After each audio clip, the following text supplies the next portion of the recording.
भंडारा जिल्ह्यात शिक्षणाचा बोजवारा उडाला आहे की काय असा प्रश्न आता उपस्थित होतोय। जिल्ह्यातील तब्बल 793 शाळांमध्ये 876 शिक्षकांची पदे रिक्त असल्याने विद्यार्थ्यांचं भविष्य अंधारात सापडलंय।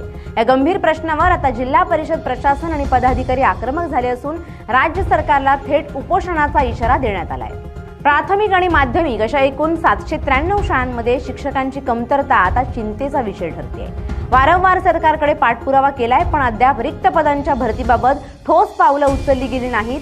जर येत्या अर्थसंकल्पीय अधिवेशनात भंडारा जिल्ह्यातील शिक्षक भरतीबाबत सरकारनं सकारात्मक निर्णय घेतला नाही तर जिल्हा परिषदेचे सर्व पदाधिकारी आणि सदस्य तीव्र आंदोलन करतील आणि मी स्वतः उपोषणाला बसेल असा इशारा भंडारा जिल्हा परिषदेचे शिक्षण सभापती नरेश ईश्वरकर यांनी दिलाय।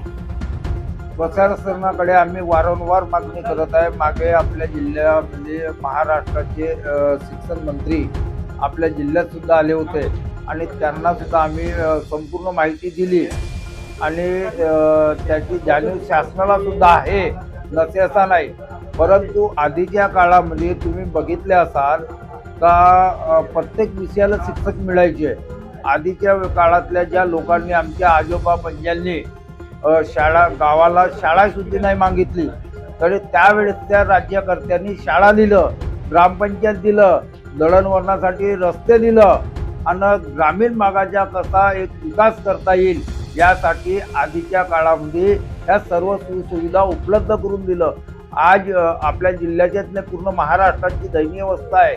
आपल्या म्हणजे लोकांनी आज मागून सुद्धा आज आपल्याला मिळत नाही, हे किती मोठी दयनीय अवस्था आहे। आज आपल्या जिल्ह्यामध्ये शिक्षक कमीत कमी 1000 शिक्षकच्या जवळपास कमी आहे। या अधिवेशनामध्ये आपल्याला जिल्ह्यासाठी शिक्षक भरतीसाठी कुठेही हालचाल दिसली नाही। नक्कीच आम्ही जिल्हा परिषदच्या माध्यमातून भंडारा जिल्ह्यामध्ये मोठ्या प्रमाणात जिल्हा परिषदच्या वतीनं उपोषण सुद्धा करण्यात येईल।